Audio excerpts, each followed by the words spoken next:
আমাদের দায়িত্ব গ্রহণের পর থেকে প্রতিদিন সচিবালয়ে, আমার অফিসের আশেপাশে, শহরের বিভিন্ন স্থানে সমাবেশ করা হচ্ছে।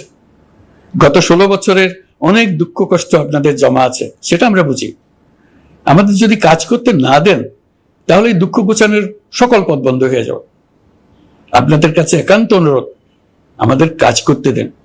আপনাদের যা চাওয়া তা লিখিতভাবে আমাদেরকে দিয়ে যান। আমরা আপনাদের বিপক্ষ দল নয়। আইনসঙ্গতভাবে যা কিছু করার আছে আমরা অবশ্যই তা করব, কিন্তু আমাদেরকে ঘেরাও করে এই গুরুত্বপূর্ণ দিনগুলোতে আমাদের কাজে বাধা দেবেন না। সবাই মিলে তাদের বোঝান, তারা যেন এই সময়ে তাদের অভিযোগের প্রতি দৃষ্টি আকর্ষণের জন্য আমাদের দৈনন্দিন গুরুত্বপূর্ণ কাজে বাধা না দেন।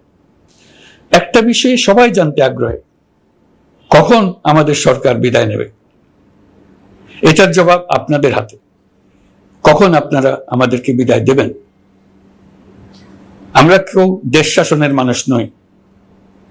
আমাদের নিজ নিজ পেশায় আমরা আনন্দ পাই। দেশের সংকটকালে ছাত্রদের আহ্বানে আমরা এই দায়িত্ব গ্রহণ করেছি। আমরা সমস্ত শক্তি দিয়ে দায়িত্ব পালন করব। আমাদের উপদেষ্টা মণ্ডলীও এই লক্ষ্যে উদ্বুদ্ধ হয়ে সবাই মিলে একটা টিম হিসেবে কাজ করে যাচ্ছি। কখন নির্বাচন হবে সেটা সম্পূর্ণ রাজনৈতিক সিদ্ধান্ত, আমাদের সিদ্ধান্ত নয়। দেশবাসীকে ঠিক করতে হবে আপনারা কখন আমাদেরকে ছেড়ে দেবেন। আমরা ছাত্রদের আহ্বানে এসেছি, তারা আমাদের প্রাথমিক নিয়োগকর্তা।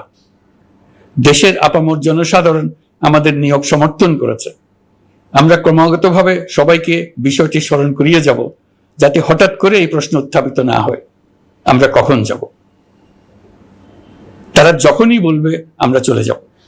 আমরা সংস্কারের অংশ হিসেবে নির্বাচন কমিশনকেও সংস্কার করব। কমিশনকে যে কোনো সময় আদর্শ নির্বাচনের জন্য প্রস্তুত রাখব। আমরা বিভিন্ন সংস্কারের কাজ শুরু করেছি।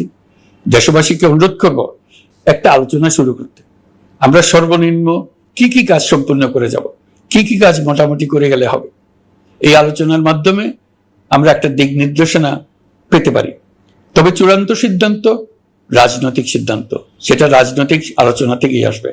এই দিক নির্দেশনা না পেলে আমরা দাতা সরকার এবং আন্তর্জাতিক অর্থনৈতিক প্রতিষ্ঠান সমূহের সঙ্গে আলোচনায় দৃঢ়তার সঙ্গে অগ্রসর হতে পারছি না।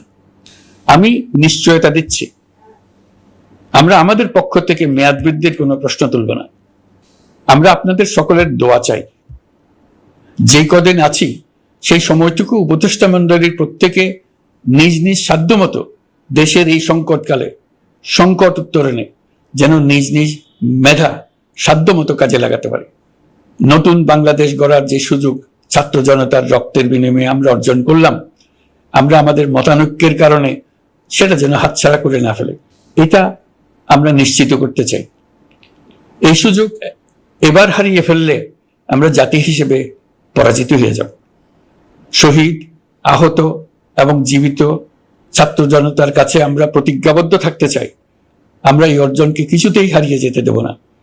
যে সুযোগ তারা আমাদেরকে দিয়েছে তার মাধ্যমে আমাদের দেশকে পৃথিবীর একটি শ্রদ্ধেয়, সকল দিকে দৃষ্টান্ত স্থাপনকারী দেশে পরিণত করতে আমরা শপথ নিয়েছি।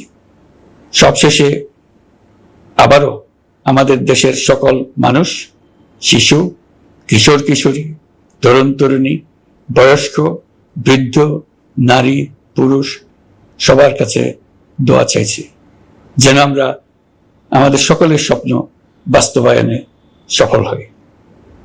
আল্লাহ আমাদের সহায় হন, আমাদের সবার মঙ্গল করুন।